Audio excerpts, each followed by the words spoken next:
Okay, we are live. Welcome back to the channel, everyone, and welcome to the news show. I guess we're going to go through some very interesting stuff on today's show. Obviously, we got the big Ole Gunnar Solskjaer interview that did drop, but I do want to talk about some other, maybe more relevant subjects, because as much and as interesting as what the Ole Gunnar Solskjaer interview was on the overlap, it is kind of yesterday's news, and he isn't the manager anymore. Of course, Erik Ten Hag is the manager as things stand. Now, I'm going to get talking about this because Manchester United have made their decision on what they're going to do with Erik Ten Hag. They've been thinking They've been thinking over it, and look, this is a topic we touched upon, I believe, on Monday night. Whenever there was news that broke that Ten Hag got 3 jobs to save his career. But Muppeteers have been dropping some interesting pieces of information on their most recent story. INEOS are ready to make their decision on the Manchester United manager situation. They have in mind what they're going to do. This decision is not reactive, and it is not based upon the current results at this moment in time. Now, whether this offers a glimmer of hope to Erik Ten Hag, or whether it just outright condemns Erik Ten Hag to being sacked, I guess is another story altogether. But certainly, it is an interesting place to begin today's show with, and there is some really interesting quotes coming out from Muppeteers, as always. Very, very good source of your Manchester United information. Now, look, another key thing that they had dropped on us today as well was that United have started to work on potential summer signings, but they've also began to work on potential managerial contingencies. And this is something that I do want to get talking about, because right now there's a lot of talk about Roberto De Zerbi. Right now there's a lot of talk about Graham Potter, as always, seemingly for the Manchester United job. But it does look like INEOS are getting closer to their decision, and I guess at this point in time we should be saying it's Manchester United getting closer to their decision, and it is a United decision that's going to be made on Erik Ten Hag in the very, very near future. Now, look, if you want to drop your thoughts in down below, let me know your thoughts, like Daniel has. Daniel says Ten Hag is better than De Zerbi. Ten Hag will show them somewhere else if they do choose to sack him. Thanks very much for the thoughts there, Daniel. And look, I'm sure a lot of people would agree with that as well. De Zerbi, I think, has a lot of plaudits, plays very good football with Brighton, but obviously there's key concerns there as well. Can De Zerbi make that step up to manage Manchester United? Can De Zerbi fix the clear defensive inefficiencies in the system he has built at Brighton and Hove Albion? These questions remain to be seen. These questions do remain to be seen. But certainly, for Erik Ten Hag and for Manchester United, this is an interesting time, because seemingly a decision has been made. They know and they have in their mind what they're going to do with the managerial position. It's not going to be reactive, so it's not going to be based upon the recent bad form, the bad form this season. It's not going to be based upon results, because fundamentally, this is being viewed as Manchester United as, is Erik Ten Hag the right man? Not has he done a good job, but is he the right man? If under the right structure and the right environment, can he be the right man to lead this team forward? That is the question that Manchester United are currently asking, and they're asking themselves.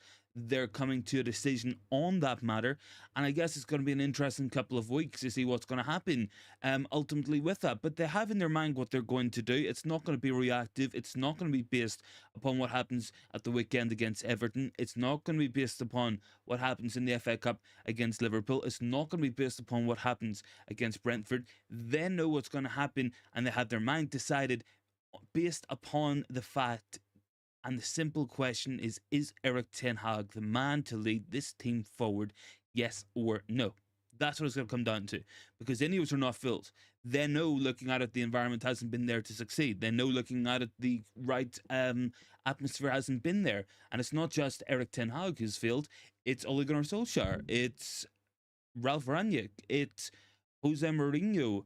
It's Louis van Gaal.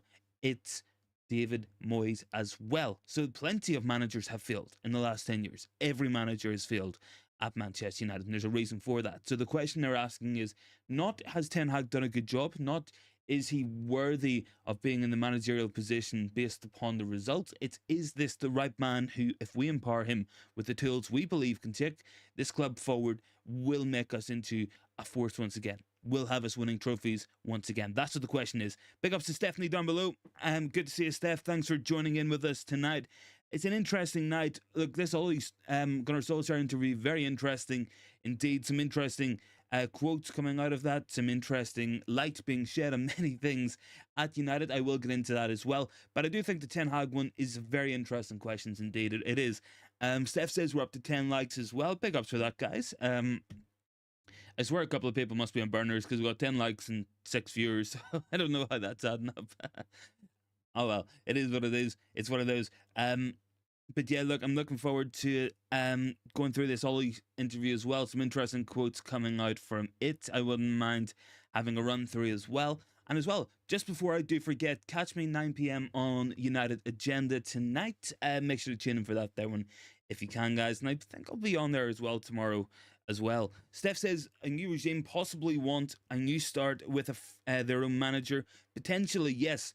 I think there's every possibility that's what happens.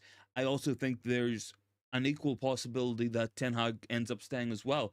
I'm trying not to sit in the fence because, from my own point of view, I feel like I've been kind of negative towards Ten Hag in the last couple of months. I feel like there's been a lot of issues that he hasn't addressed, and there's a lot of things that he personally hasn't done well enough, and that's what I think, is going to be some of the determining factors whether he's kept or not. They'll probably look at it and say we've struggled to stop conceding goals. We haven't scored enough goals. We keep getting repetitive injuries. We keep leaving massive spaces on the pitch, making the same mistakes over and over and over again. So why hasn't the manager fixed that? And then they got to get to the bottom of that. Is it a question that he doesn't have the tools to fix it, or is it a question that he hasn't got the expertise, or he hasn't had the will to fix it? So those are interesting decisions that the club's going to have to come to. Those are interesting investigations and determining factors. It's certainly an interesting process, I guess. It certainly is going to be an interesting time anyway. And I guess we're just going to have to react to it as it comes in. Really, I would expect a decision to be kind of publicly known by the end of this month. I think that's a reasonable time period. I feel like that's probably the most realistic time that we're going to see that completed. I think you're seeing the beginnings of the new era at this club, and you're seeing Dan Ashworth pulling strings in the shadows. You're seeing Omar Barada pulling strings in the shadows. It isn't that those guys are sitting completely out of the lurch. The club will continue and does have the expertise and the people there already seemingly to make some of these alterations, and we are prepared for this, which is good. I'm glad that we're prepared. I like us when we're prepared. That's what we that's what we want. But the manager situation is an interesting one anyway, and what happens there, I guess, can define what's going to happen moving forward. What is the INEOS style of play going to be? But Muppeteers today have confirmed that INEOS are ready to make their decision on Ten Hag. They already have it in mind, what they are looking to do, what they are going to do, and even beyond the manager as well. United have already started working on potential summer signings based on the recommendations from the scouts, the analysts, and from talking to the incoming directors as well. If you want the full quote, I'll put it in really quickly. They're ready to make a decision. They have in mind what to do. It is not reactive. It is not based on a few results. It is already done. It's already been done, basically, guys. Bart is on there. Hi, Bart. Welcome to the stream, buddy. Thank you for joining in. Much appreciated. And yeah, guys, keep voting on that poll, because one of the names we are seeing floated around a lot at the minute is Roberto De Zerbi, Brighton and Hove Albion manager. Done a very impressive job there. Has Brighton playing wonderful football. Built upon what Graham Potter had constructed there already. The project was in motion at Brighton and Hove Albion. So it's not that he has made this team or created this team out of thin air, because he hasn't. But certainly it's an interesting thought experiment, really, with Roberto De Zerbi. Is he the kind of guy who could come in and implement this clear style of play? Probably yes. He will insist upon playing that. He didn't change his style of play for going away to the Etihad. He won't change it at Manchester United. So seemingly, if you want a stylistic manager who is going to stick to the principles regardless of what happens, then De Zerbi might be someone that you're going to consider. It would come in line with what it would come in line with what Dan Ashworth had done as well. Hello to Rajat. Thanks for joining in, buddy. But I'm not too sure if this is a case of the stars aligning with Roberto De Zerbi, or if it's an easy link to make, because of Dan Ashworth coming in as a sporting director. Obviously, the Brighton links is Zerbi the natural choice. Rajat said we'll take Southgate if he comes. I won't be a fan. Yeah, we're not getting Gareth Southgate, buddy. Don't worry. I feel like we can definitively rule that one out. I'm not. I'm not for a second thinking that Gareth Southgate is going to be our manager, guys. Don't worry. Don't worry, indeed. But look, things are seemingly in motion. The club is rolling, and things are beginning to happen. Things are happening at Manchester United. So we're looking forward. We have a decision kind of in our head. It's what we're going to do. We're looking at the summer. We're working on the signings. We're talking to the scouts, the analysts. That's good. That's good. I've never seen Manchester United prepare for a transfer window in March ahead of time. Every other club's probably doing it, but somehow it's headline news when we do it because we haven't had that as of yet. Steph has been a minute, literally. Up to Rajad as well. Guys, make sure to join in 9 p.m. on the agenda as well. Be on there with a couple of the guys. Looking forward to that show later on tonight. But some interesting talk anyway coming out. I think we'll move on to the Ole Gunnar Solskjaer interview because there is some interesting quotes coming out from Ole. There is some interesting quotes that we would like to go through as well.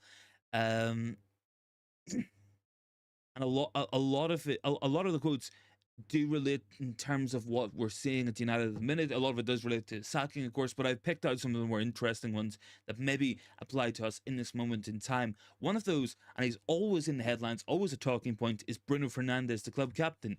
Ollie had said on Bruno, he's got qualities. He knows that. I've told him he's too passionate at times. He loses that control. I loved Harry Maguire as a captain. He was a leader in that group when I was there. So that's an interesting counterpoint to what we've been saying. Rajat says, damn, Sporting are playing good ball 1-1. Yes, I mean, Sporting have been impressive, buddy, for a very long time. Under Ruben Amorim, they've been a top team. Like, make no mistake about it. But it's an interesting quote coming out from Ollie because Bruno's obviously a target we see constantly being dragged through the gutter by the media, by the press. We're seeing it all the time, always getting the stick. Even online, we're seeing it. You're seeing the same thing about Harry Maguire. That was maybe a year or two ago when Harry Maguire was the captain. I'm not too sure if the club captain gets a massive target on his back, but very frustrating looking at this Ollie interview anyway. I'm sure you guys have seen it. I'm sure you guys have seen some of the quotes. Obviously, we have about Erling Haaland, something we could have done. At one point, Ollie had said the season before, I go to Manchester, I rhyme the club and say, you've got to sign this boy. He'll be absolutely top class. That was June and July 2018. They said, now we've had enough reports. They turned down. Steph says 12 likes, 12 watching, 15 votes. Yeah, guys, drop some likes, drop some votes as well, if you haven't already. But yeah, look, Solskjaer, I guess if we're talking structure-wise, I think that's important. When he's been talking about the structure that was there when he was there, so hopefully this is what we're going from to moving toward a much, much better structure and system. He had said it wasn't like Sir Alex Ferguson and David Gill ran the whole thing. It was more departments above me than I had to go through to get decisions made. It wasn't as stripped back as what many people think, and I think that's maybe we've had the opinion for a while. Look, we're gonna have that we basically had nothing here, and INEOS are going to have to come in and bring everything in. We had a lot of interesting departments, and we had good people working in those departments. That's something Muppeteers have repeated. That's things that we've seen repeated from the Athletic as well. There has been really good people at Manchester United, but they haven't had the empowerment, they haven't had the ability to go out and actually make a change. Nobody on the scouting team, nobody with actual any kind of input at the actual recruitment level had anything to do with the scouting department, and no one in the scouting department had anything to do with the recruitment as well. So the scouts could pick out every player conceivable, but they're basically just sitting on a desk picking out players who look good based on stats, watching matches. That was all they were doing. Unless the recruitment guys specifically wanted that player, there would be no connection between the two departments, and that isn't how we run. Rajad, out of Lindelof and Maguire, who do we keep? Honestly, buddy, I would say Harry Maguire. I would say Harry Maguire because I think Lindelof's just not good enough. He's slow. He's weak on the ball. His physicality is pretty weak.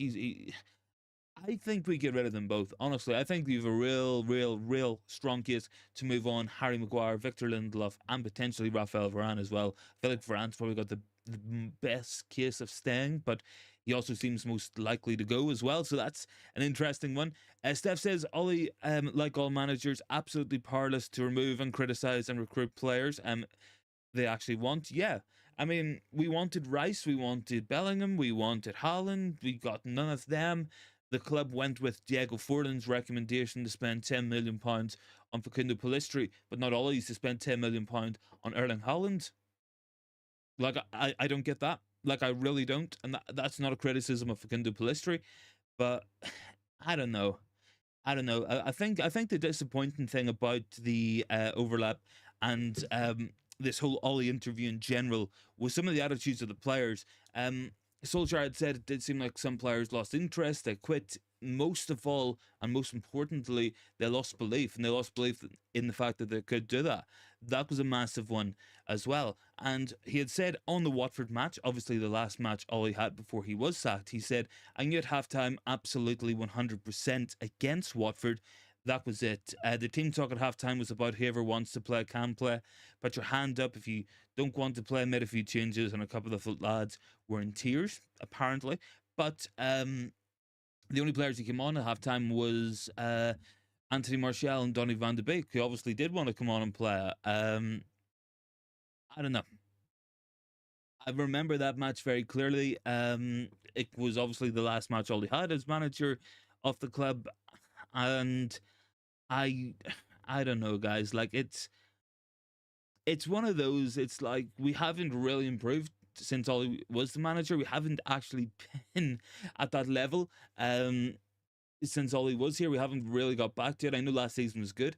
I know we finished third. I know we won a cup, but we weren't ever really breaking 70 or 80 points. Even this season, really disappointing. We've gone off a cliff as well. And we continue to take steps backwards. And whenever you see some of the quotes come out from what Ollie's actually saying as well, it's very disappointing. I think the Bellingham one's disappointing. The Haaland one especially. We all kind of knew it could have happened, but I don't know how many people really thought it was that close. Declan Rice, another one. So many top players who missed out on. So many things were going wrong at the football club. So many things were not in the right position. And I do feel bad for Ollie, who found himself caught in the middle of all that as well. Obviously, very, very disappointing time anyway. But I guess, look, guys, we'll move on. We'll get talking about Zerbi a little bit. I have Rajad. Why didn't we get Jaden and Jack Grealish, players that Ollie wanted? Knock one, both of them. Yeah, we did. We did. Rajat said Lindelof got some good attributes. His long aerial ball tends to be nice now and again. Yeah, but I mean, I don't think it's exceptional. Like, I think we bring in one or two centre backs in summer. I really do. Steph says Ollie didn't want Ronnie, but he did want Erling. Fergie stepped in for Ronaldo, not Haaland, to convince the Glazers to sign. I don't think they took any convincing. Ed Woodward wanted that signing done for years upon years. He always wanted Ronaldo or a Bale or a Neymar or some big marquee name to come in and be the focal point of the team. That again, you're mixing marketing, you're mixing branding, you're mixing everything on the actual with football, and that should never ever have been the case. But interestingly enough about Ollie, he did say that it wasn't a mistake to sign Cristiano Ronaldo. He said that it was the right thing to do to sign him. He didn't regret signing him, but it didn't work out because United were heading in a different direction. And we were heading in a direction playing with Martial, Rashford, and Greenwood, and Sancho, who did come in, who kind of fit with that. We still had Cavani at the club as well. And we had players like that. And it was a hard-working forward line that pressed hard. It was a hard-working team that did the hard yards, was scoring a lot of goals. And Ronaldo kind of went against the grain. Now, of course, based on the fact that it is Cristiano Ronaldo, you do sign the player. You don't complain about the fact that you signed arguably the best player of all time.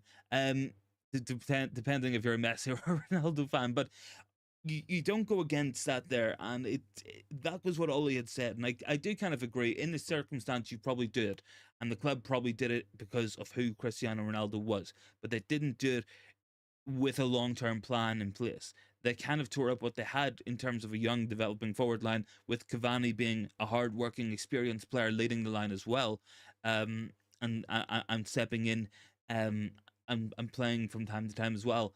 From we went from that to a team that was built around trying to maximize Cristiano Ronaldo's goal output, which didn't work at all. Now it's not, obviously it wasn't just Cristiano Ronaldo's fault, but we missed key targets in that time. We should have been buying midfield players. If we would have bought Casemiro, then that team maybe would have took the next step, but they never did. And ultimately, that team ended up not working. I've got interesting comments coming in. Razat said, as much as it was good to have Ronaldo back, it was more of a marketing deal. It's one of those, like, he probably sold a lot of shirts. He scored a lot of goals for us. Like, I'm not going to kid myself into thinking that, but there was a real correlation between Ronaldo's goals going up and Bruno and Rashford and Martial and Sancho and everybody else's goals going down across the team collectively. Um, it it's one of those signings you don't make, and I don't think a competent footballing team would have made it. We made it because they didn't want him to go to City, but City even then had earmarked Erling Haaland as their next signing anyway, for the central striking position. They went into that season without a striker and they still won the league. So to me, I look at it from that point of view, and I'm like, it maybe just didn't work out. Christian says Ten Hag only needed the people who is here now to be successful. If next season he doesn't bring anything new to the way, he can go. Razat says get him and Haaland. Razat said communication between the Glazers and the fans very annoying. Yeah, there's just none of it, buddy. It doesn't exist. But I am glad to see INEOS seem to have more of a public face anyway. I think it's interesting now. I'm sure somebody can pull this up, but has Radcliffe actually been to a match? I don't think he has. I know we've seen Brailsford at a lot of matches, but has Radcliffe been at a match in his own right? I don't know. Maybe he doesn't want to take that kind of limelight. I don't know if he doesn't want that kind of focus. I don't know, but I'm sure he's watching, but I don't think he's actually been in the stadium for the match. Regardless, I think there's some stories I would like to go through as well, guys, and I think the manager situation is an interesting one. Obviously, the Zerbi is being talked about a lot, but there's other options out there as well.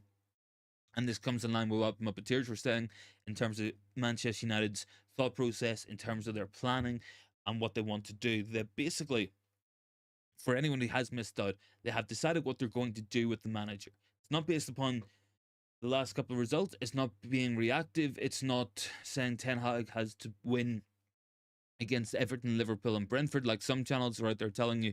It's not based upon that. It's based upon the fact and the assumption and the decision of whether Erik Ten Hag will be the right man to lead this team forward into the future with the right structure around him. Is he the right man for Manchester United right here and right now? Has he had a good season? Not has he had a good 18 months in charge of Manchester United? Not has he had a good 2 years in charge of United? No, it's about, is this the guy right now? If we had to pick between Erik Ten Hag and every other manager who we feasibly could get, do you pick Erik Ten Hag out of those managers? If the answer is yes, you keep him. If the answer is no, then you got to move on to who you think you would like to be your manager. And I think that's how they're going to approach this decision. It's going to be, is Ten Hag the best man for this job? Yes or no? If he's not, they're going to get rid of him. If he is, they're going to keep him. That's what I think is the position we are at now. It's not coming down to what happens against Everton at the weekend, because that line of thinking will bring you down the way of saying that if we win the next 3 matches against Everton and Liverpool and Brentford, then the 16 other defeats we've had this season don't matter. Or likewise, if Erik Ten Hag was good enough, but he loses one of those matches or he loses 3 of those matches, he's suddenly not the man to take us forward because he lost 3 matches. That line of thinking doesn't add up. That line of thinking doesn't make sense when you look at what INEOS are trying to do and you look at what kind of process we're heading towards. So for me, I think a decision will be made. I think a decision is made. They know what they're going to do at this point. If they haven't 100% signed off on it, then they're definitely all in unanimous agreement. They would have reached their decision on it. So that's what I think is the interesting part. And you see stories within the press of the Zerbi links, of Potter links, of Southgate links, of Nagelsmann, of Amorim. I don't think you're going to see, I don't think many of those are genuine candidates. I don't think Potter's hopefully not going to be a genuine candidate. I pray that Gareth Southgate will not be a genuine candidate. I hope, beyond all hope, that we end up, if we do let go of Erik Ten Hag, making the right decision and going with a long-term option, be it a Zerbi, be it a Nagelsmann, be it a Amorim, be it a Simeone Inzaghi, whoever it is. I just hope we make the right decision. Now, I got comments coming in here. Who have I got down below? Adam Radcliffe wants Zerbi so he can play like Man City. I feel like if we get Zerbi, we'll play like Zerbi football. It might be similar to Brighton. It might come with a few changes, but we'll play like a Zerbi team. That's what we will play like. Steph says, funny how City wanted Maguire, Fred, and Ronnie. Either they're very good poker players or just got lucky. I don't know. I think that's kind of the case, that they got lucky and they kind of baited us into those players, because we wanted Fred based on the fact that they wanted him. We wanted Ronaldo based on the fact that he was allegedly going to City. That's the only reason we signed him, because if not, we weren't going to go to Juventus and bid, because we were 3/4 of the way through August. We were close to the end of the window. And we had no. If we really wanted Ronaldo, and if we really thought that this was the way to go, we would have got him in July, or at least we would have started talks in July. So that for me is where I would put that there one. Now, Rizat says Madrid and Leipzig predictions. Madrid will win 2-1, and City is going through, as we know. Rizat would love to have Fred. He misses him a lot. Fred would have been okay. Steph says we love paying compensation to managers. We do. If you're a manager and over the last 10 years you've wanted a big payout, just become a United manager. They'll end up sacking you after they get you to sign a contract extension and have to pay you like £20 million, because that's what we do. That's what we've done for the last 10 years. Rashad said Zerbi said he can adapt to his new club. I'm sure he will. Some of the Zerbi quotes are interesting. There was an interesting one that he got very angry at his assistants and threw his phone against the wall because they suggested that they go to the Etihad and play defensive football. I think I got the quote here. Zerbi, we lost 3-1 to City. My staff and I had doubts when preparing the game. Be courageous or sit back. At the end of the meeting, I threw my phone into the wall, shouting, I didn't waste 10 years of my life. If we lose, we do it our way. We'll play openly, attack City in their box. No one had ever done it. I mean, it is an interesting thought. Like, you stick to your principles beyond all else. Steph said, would Zerbi bring us Duncan Ferguson? I mean, Duncan Ferguson's the Inverness manager, I thought. Anyone who's anyone, I'm sure a couple of you guys don't remember Big Dunk. Irfan is down there, out the big flop. Ten Hag. There's Irfan. Rosette says, why do we want average okay players like Dunk? I don't think we'll bring Dunk in.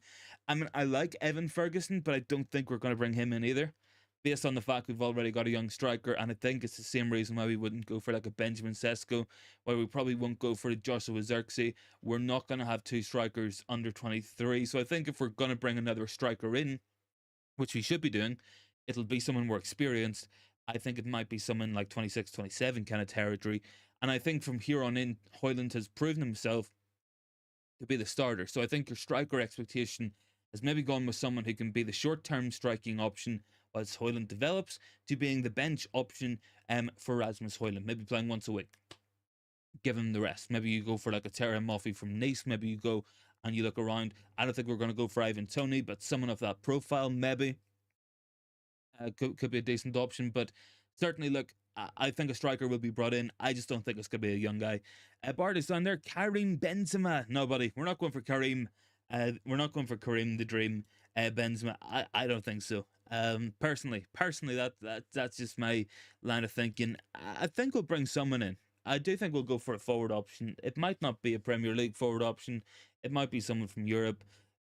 I think you want I think you want a utility player. I think you want someone beyond the level of Weghorst, but below the level of Højlund for that kind of role. Just someone who can offer something different. Obviously there's big gaps between Højlund and Weghorst naturally, but I guess if you bring someone in like 26, 27, someone who is happy to be in the squad, someone who's going to be that there kind of player for us, because we're going to play a lot of matches. Matches every season are going up. Players have gone from playing 45 matches to 60 matches. Before you know it, it'll be 70 matches. So there will be game time. You physically can't play that many matches. Bart says, Evan is going to be some talent. If I were him, I'd sit tight at Brighton. It's probably the best thing for his development as well. I know that I was talking earlier about how wonderful it would have been if we signed Erling Haaland. But would he have developed into the player he is now had he come to United then? I'm not too sure. Maybe he would, maybe he wouldn't have. Maybe the talent always would have come out, but I don't know. I don't know. Rajat says, get Gyökeres, Guirassy or Sesko. Bart says, Jonathan David, he looks mint. I've never really been sold on Jonathan David, to be truthful. I've always thought there's a pretty decent player in there, but I don't think he's as good as what he lets out. Rajat said if Evan wants to wait, he can go to Liverpool, Man City. He could do. Irfan wants Ollie Watkins. Ollie Watkins comes in, demands to start. I don't think we have the capacity for that. As good as Watkins is, don't get me wrong, he is good. Let me just quickly see if I can get a couple of players up here. Maybe he could be decent. Let me just see if I can pull something up here. I mean, Guirassy an interesting one. Could fit the profile. I don't know. I'll maybe have to do a bit of a deeper dive into that there one, but there will definitely be some players out there, you know, we could look out for. It's a shame because we could have done with like a Marcus Thuram or someone last season, but we never brought them in. I've got 15 likes in the video, guys. Let's see if we can hit 20 likes on this one. Let me know your thoughts down below on Zerbi, on these talk about Erik Ten Hag's long-term future. Looks to be decided. It looks like a decision has been made on that there, and INEOS are not going to base it upon recent form. They're not going to base it upon the results at the moment. It's not going to be what some people were saying, three matches to see if your job. That we're so far beyond that there level of thinking with INEOS. That might have been something we had under the Glazers. It might have been something we had under Ed Woodward, where if you go out and beat Brentford and Everton and Liverpool, win 3 in a row, yeah, look, we'll give you a 5-year contract. If not, you're sacked. That's probably the line of thinking we had then. But I think we're looking at it from a more practical point of view, that this is a brand new beginning, and we need to decide if Ten Hag's going to be the man to try to bring us forward for that new structure. That's the question. That's the question we're gonna be asking for. Y'all said Mourinho would have been Holland manager. He wouldn't let him play if he saw. He would have let him play if he saw talent. Yeah, I suppose actually, 2018. Yeah, Jose probably was our manager. I think. Was that the season we brought Lukaku in? Because I can probably get why you went with a more experienced option in Lukaku, but it would have been nice to have had 2 strikers in that team. Rizal says no, Ivan Toney. Not with his gambling. Nah, not Ivan Toney. It's a nice profile. Jarl says Ollie was selling him for mould and tried to get United to buy him. Irfan wants Pedro Neto. I want Michael Olise over Neto, to be honest. And I think you've got serious questions about whether Nico Williams should be the guy ahead of both of those, if you want to get down to it. Maybe we'll bring the Williams brothers in, get a Naki as well. Steph says, once it's impossible to get 70 points and knocked out of Cup, could be goodbye, Eric. See, I would disagree with that, Steph. From the point of view that everything coming out from the club at the moment, guys, seems to be a case of this is a new beginning. This is a brand new start right now. And the universal application within the club, applying to pretty much all staff, all players, all managers, everybody, is, are these people the best in class at their job? Are they top level at their job? Are they going to be the person that if we had to pick between everybody in the world right now to do this job, that we would probably end up with the same person? That's the question. Will it be, maybe it's not down to the very best in the world, maybe it'd be like top 5, maybe top 10, but that's the kind of level we're looking for. The very upper echelons, top of class, best in class, whatever way you want to phrase it. So if Barada and Ashworth and Blanc and Brailsford and Radcliffe are talking about it and they say, right, okay, let's pretend we don't have a manager right now. Let's say there's no manager at Manchester United. What manager do we end up hiring? We can hire whoever we want within a reasonable level. That probably excludes Klopp. It probably excludes Arteta. It'll exclude Pep. But who would we go for? Would we go for Nagelsmann? Would we go for De Zerbi? Would we go for Potter? It isn't going to be a question of who's available right now in the here and in this very moment in time. I think it's going to be a case of if we had to do this from scratch, if we had to build the club from scratch, because that's the point of view that they're taking off it, will they end up with the same people in those positions as what we currently have? And that's what I think the decision has been made on.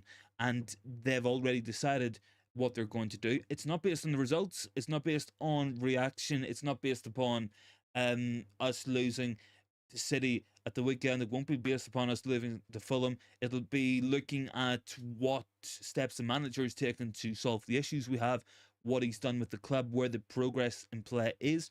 Because at a very fundamental level, one of the real big things that INEOS want to bring to our football club is elite level competition.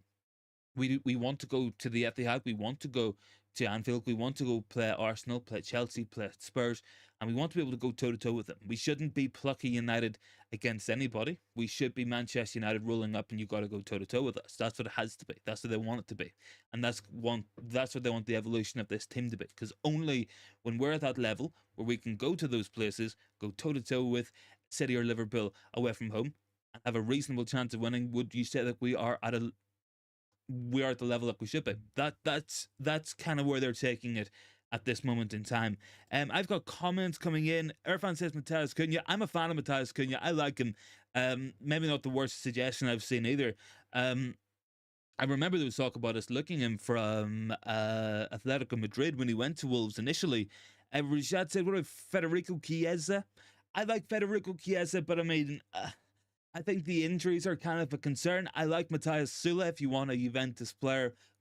He's playing for Frosinone this season as well, but really interesting player there as well. Irfan really wants Matthias Cunha. I like him, to be honest, guys. Steph says, don't get me wrong, I don't want it to happen. Players need shifting first. I would agree. I think at a basic level,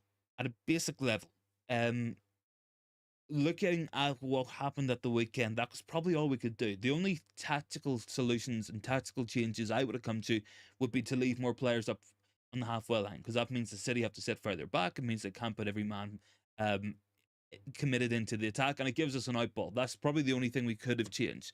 We couldn't go to Man City with a back line of Dalot and Varane, Lindelof and Johnny Evans, a forward line of either McTominay or Bruno as striker.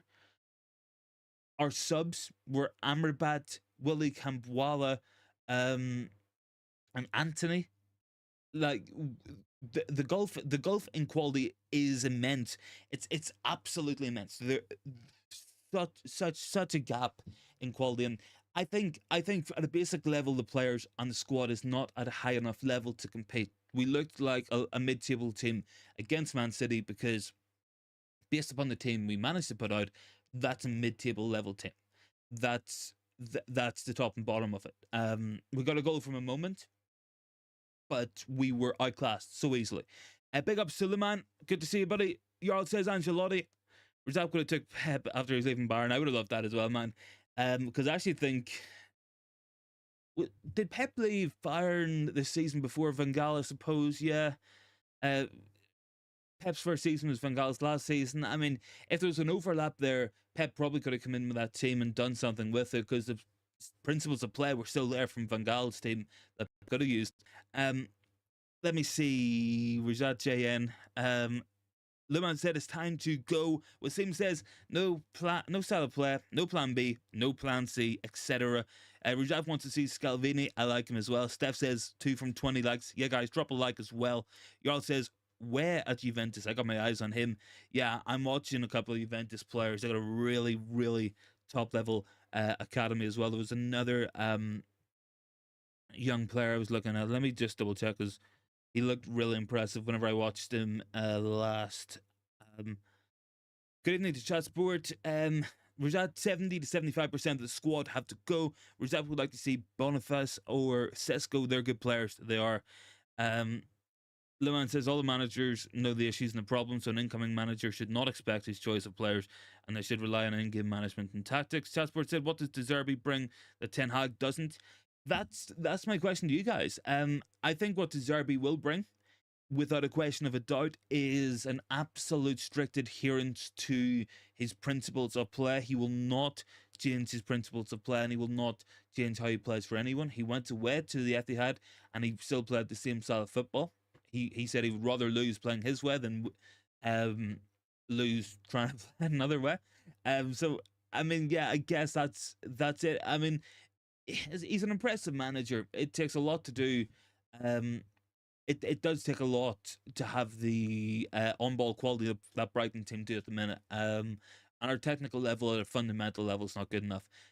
In terms of physicality, we're not good enough. In terms of our actual on the ball level, it's not good enough either. An interesting player from Juventus I was looking at for anyone who was interested was Kenan. I think it's Yildiz. He's a young forward option. I mean, he looks pretty good anytime I've watched him. I think he's Turkish. Yeah, he is. He's Turkish. He's impressed me a few times. I've seen him this season anyway. Guys, we got 19, 20 likes in the stream as well. Big ups for all that. Bart says, if I was owning United, my signings would be Alisson, Van Dijk, Trent, Tsimikas, Szoboszlai, Jones, Endo, Salah, Diaz, and Son. Interesting. Heung-min Son making an appearance. Yeah, I mean, I'm looking at some of the players we could be looking at the minute. A lot of them is what we need as well, I think. Result says no Trent. Bart said I predicted Erik to have a season similar to Klopp and Arteta's second season, i.e., 6th to 8th out of the cup. Still, play injuries and lack of outgoings hampered the latter. They do, but even that their Arteta season, they picked up more points, they picked up more wins, they got further in competitions. With a comparatively weaker squad as well. It's not as universally applicable. Even Klopp's team was worse as well. Latada, Stefan, wasn't the Erik Ten Hag image the same since he came, like a serious, strong-minded manager? But look what happened. Yeah, I mean, there's definitely been a shift. This doesn't seem like the same Erik Ten Hag who banished Ronaldo and had Ronaldo leave, took the captaincy from Harry Maguire, dealt with the Greenwood situation, dealt with the Garnacho situation, dropped Rashford from the team, sent Sancho away to get his head back in the game, and then banished him as well. It doesn't seem like the same manager making the same kind of calls. I don't know, maybe that's just my impression. Lucky Singh, good to see you, buddy. He says McTominay, Sancho, Lindelof, and Anthony out. AC Milan can have Harry Maguire or McTominay. Bart, what's that? Hoyland and Garnacho too? I think I'm gonna miss on there. Results said whole defense probably needs change or make changes to midfield and attacking as well. Yeah, I've got a lot of changes, buddy. A lot of changes need to be made. Bart says, do you think Bowen could be a good right winger? He is outperforming his XG though. I mean, Jared Bowen would have been a good player for us to bring in when he left Hull. And I feel like that's the level we should be signing some of these players up when they leave Hull. Because to get him out of West Ham, his importance to that West Ham team, you're talking 70 million pounds probably. That's the importance. That's his value to West Ham. Irfan wants to see Kvaratskhelia. Rajat says Lindelof can find AC Milan or Inter Milan. Juve, maybe. Steph, 21 likes. Yeah, guys, big ups for that as well. I've just got a DM there for bath time, so I'll be over on the agenda at 9 o'clock tonight, guys. Make sure to tune in for that one. Bart says we broke Ten Hag like they do with every other manager worth their salt. You can see in his eyes he's lost the fire. He was one of the world's most exciting coaches. Who will hire him now? I mean, I feel like he'll probably end up maybe in Germany. I feel like that could be the next move. But it's interesting because most managers, after they leave Manchester United or get sacked by Manchester United, what happens is they end up taking a break from management. It's not a good thing.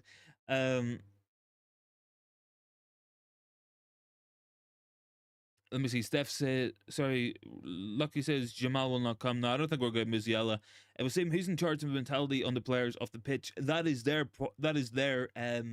responsibility. The player has to have their mind in the game. The manager can tell them where to go, what to do on the pitch, but it's up to the players to do it. It comes back to that old saying: you can lead a horse to water, can't make it drink. If the player isn't going to work, if they don't have the belief, if they don't have the attitude, don't have the mindset within themselves, you cannot change that. It's very difficult. It is. I think we can discount this Southgate. By the way, guys, I think we can discount this Gareth Southgate story as well. I would completely ignore it. It's not going to happen. Thankfully. Thankfully. I got comments coming in. Matata, Ten Hag should not be here and leaving. A strong manager, take risks. I mean, it's not going to be down to the manager anymore, thankfully. Thankfully, it's not going to be up to the manager to make said calls. He'll actually have a structure around him for once. He'll actually have an identity around him for once. The manager won't be in charge of transfers, in charge of discipline, in charge of contracts. Thankfully, and that's good. That's really good. Let the manager focus on coaching the team because that is his job. That's all you got to do. To be honest. Bath Time is down there. Did you watch the Leverkusen goal and miss? Sent you the link and info. Oh, cheers, buddy. Thank you. Did I miss the Leverkusen goal and miss? Is Leverkusen playing tonight? Did I watch the Leverkusen goal? I don't know. Am I missing something, Bath Time? I don't know. I feel like I've got like a million things just running through my head at this moment in time.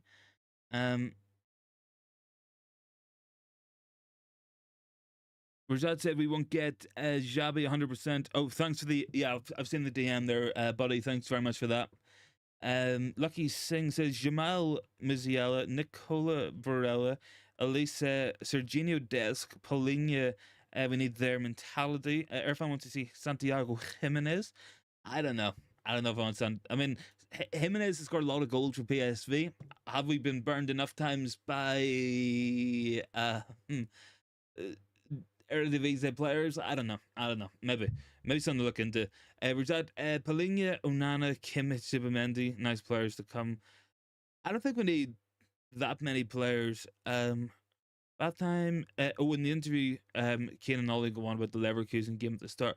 Oh yeah. Was had a miss from they blame Kane for their goal. Right. Yeah. I was at do you know what it was? I was sitting thinking in my head. I'm like, is Leverkusen playing tonight or something? I was looking because I know there's European football and stuff on at the moment. Rajat said we don't need two young strikers. No, we don't. I don't think we need Paulinho. I don't think he's good enough. I would take Onana, obviously. I would take Kimmich, obviously. I think Zubimendi's a pretty good player as well, in all fairness. But I mean, Paulinho for me is a very good number 6 for Fulham in what they need him to do.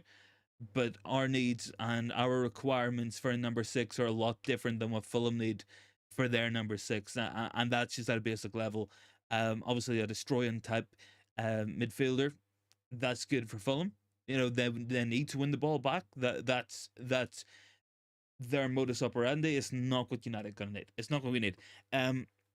Lucky says Amadou Onana, Elisa, Nicola Barella, Serginho Desk, and Tadibo in. I mean, you've got some interesting players there, Lucky. Onana, yeah, I think we need that style of midfielder. I think at a basic level we lack physicality in the middle of the pitch. We lack someone who's going to run a lot of duels, a lot of tackles, cover a lot of ground. I think Onana could be a good shot. I like Barella as a player. I've always been a fan of Nicola Barella. I don't know if he's going to go with what we need in midfield. I think you can be a fan of a player and recognize that they might not be what we need. In terms of national player as well. He also lucky name there, Elisa. I'm a big fan of Elisa. I think Elisa could be a really good option for us. I'm not as concerned about his injury worries because I think a lot of it is down to mismanagement at Crystal Palace. He also had lucky name there as well. Serginho Dest. I mean, I don't think we need that kind of a right back, to be honest. I mean, I'm being won over slowly but surely by Diogo Dalot at the minute. And I do think it's interesting as well. Look, we're looking at Gutierrez from Girona, and he's very much as a player, he will pop up all over the pitch and rotates in and out with the midfield and inverts at times, overlaps at times, makes a lot of interesting moves across the pitch, similar to what Dalot's doing on the other side. Is that a sign of the way we want to go, maybe? Are we looking for two fullbacks who can do that? That would be an interesting thought. Is there anybody else? Tadibo, I wouldn't want Tadibo necessarily. I think he's a good centre half. I wouldn't be annoyed if we got him, but I think there's better out there. I really do. If you want to know a really rogue shout, that I'm really being that I'm really being brought towards the idea of. It's Tosin Adarabioyo from Fulham, available on a free transfer, centre half, right sided, really dominant in the air, really good on the ball. Could be a good option in terms of a player to come in as a squad player for free. You know, that makes a lot of sense to me. Premier League proven. I think that could be a nice one to bring in. Rosad wants to see Frimpong, possibly. Bath Time wants to see more McTominay. Matata says Lucky Singh supports Birmingham City. Irfan says Adebayo. Are we talking Elijah Adebayo from Luton Town? That's a rogue shout and a half. Maybe we should get Adebayo and Carlton Morris and put them. We'll go two up top. We'll play 4-4-2. Lucky says there's no pace, no mentality, no desire. Who are we talking about? Who's got no pace, mentality, or desire? Guys, big ups and 23 likes as well, by the way. I've got 49 votes on the Zerbi question, and I'm asking that because he seems to be an interesting topic. He does seem to be links growing there. Zerbi, yes, 39%. Unsure is 18%, and no is 43%. I know Bath Time doesn't like Zerbi for the use of the fullbacks. We'll make a note of that. Lucky says we need fast players. I actually think we do. I think that sounds a simple concept and a simple thing to say, but we need genuine pace and running power in the middle of the pitch. Because outside of McTominay, who isn't particularly quick, I don't think we've got enough. I don't think we've got enough pace and power in those central areas. Bad Time says Brailsford in now. We're talking about a doping saga. Irfan says Alex Grimaldo. We could have got Grimaldo for very little money, but we didn't. And now we have to pay a lot for him. Matata said I missed a comment. What did I miss? I apologize. I don't try to miss comments. What did I miss? Radcliffe came in and took the limelight from the Glazers. Now the forgotten Glazers. After some time, we'll forget Radcliffe. This was their strategy. I think they'll be bought out eventually, pretty soon. Chat Sports said pace and power. It's ironic because the need for pace and power in this league is arguably increasing after season of strong players, of tall players, of physical players being looked down upon. It's an interesting thing because football very much runs in circles, and what worked today might not work tomorrow. What worked last week all of a sudden is back in fashion in a month's time. That's the truth of it. You know, you're seeing a return to the popularization of out and out number nines, which previously were practically an extinct breed. 5 or 6 years ago, every team had a number 10, like a Juan Mata or a Mesut Ozil type player, and now very few teams actually play with a 10.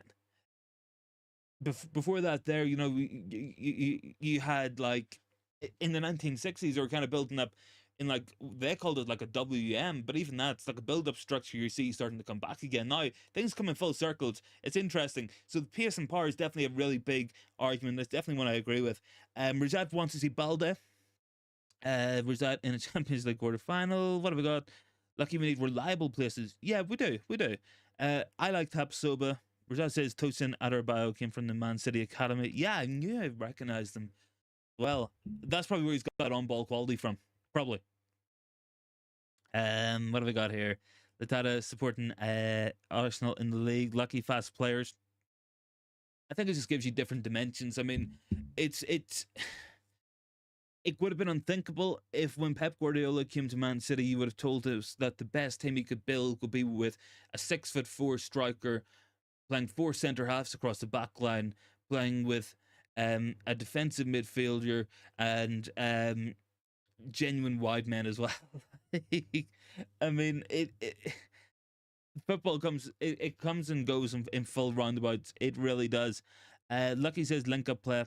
Yeah, look, link up play is important. I do feel like there is a lost art of relationships and understanding, and I guess if you want to be really technical, some people call it synergy on the pitch.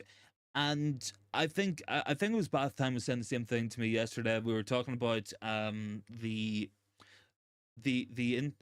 interesting quote that came out from René Meulensen on a Twitter space talking about Fergie's tactical flexibility and that it was misunderstood. Because I think with football, and the thing is with the overall, this the more if you explain it really simply, it sounds basic, and people somehow manage to paint um Fergie with a brush that he lived in a time before tactics were a thing, that man hadn't invented fire, and they use that to kind of undermine him. But the way we play on the pitch, the collective trust and collective responsibility is something you see coming back into football. You see it at Bologna at the minute, and that's something that is regularly spoken about. Thiago Motta's team, and that's an interesting one. There's a really interesting. I think it's like 25 pages. It's well worth a read. It's like almost like a thesis from Thiago Motta. I would recommend anyone who's interested in the tactical part of the game go have a read at that. Rosette says we'll take Spurs and Arsenal winning. Everyone wants Manuel Neuer and Alphonso Davies. Davies going to Madrid, mate. Neuer's not going anywhere. Lucky says you want to see link up between your fullbacks and strikers. Yeah, but you want to see that link up kind of everywhere. You want to see that understanding everywhere. Rosette, do Northampton Town watch along, Lucky saying. Tom says people need to be realistic about the players available. Elite players aren't interested in a 5-year rebuild. No, they're not. I don't think it's going to take 5 years, but I think you want to get younger players in. There's no point bringing in people who are 20 or 29 years old at the very peak of their powers, kind of like a Harry Kane, when you won't be challenging for a league title for 2 or 3 years. There's no point. You're safer going for Erasmus Højlund. That's why I think we made the right call there, and we got to keep doing that. Do I agree and accept Ten Hag saying era's come to an end? Was it a necessary comment? I mean, yeah, I do agree, because Jurgen Klopp is leaving Liverpool. That's the end of an era. Pep Guardiola will leave Man City. That will be an end of an era. Erik Ten Hag, if he gets sacked by United, that will be an end of an era. Eras do end. Is Ten Hag the root cause? Probably not. I don't think anyone's going to call that. Is there a correlation between it? Yeah, there is. But it's important. It's something I do try to bring up as well. Correlation does not equal causation with these things. Just because Jurgen Klopp is leaving doesn't mean that Erik Ten Hag was wrong in that comment, that eras do come to an end. But at the same time, Erik Ten Hag's era might come to an end as well at the same time. So that's where we're at. Would I like to visit India one day? I've never been to India. I wouldn't mind. Like, I definitely have travel on a list of things to do. Would be a big fan if I could get around, but obviously it is expensive as well. Like, to get all that done, I would have to quit my job, which, although tempting, is probably a bad idea at the minute. Who knows? Who knows what the future might have. Look, guys, I have done about an hour there. I'm going to leave and I'm going to go chill out for a little bit here, because I am on the United agenda at 9 p.m. So make sure to tune in to that show. If you haven't already, guys, make sure to hit that sub button. Join in with our fantastic community today. Drop a like on the video as well before you go. Much appreciated, everyone joining in tonight. Make sure to tune in again tomorrow night, and hopefully you guys can catch me as well at 9 p.m. on the agenda. Thanks so much for watching, guys. Much appreciated, and I'll see everyone in the next one.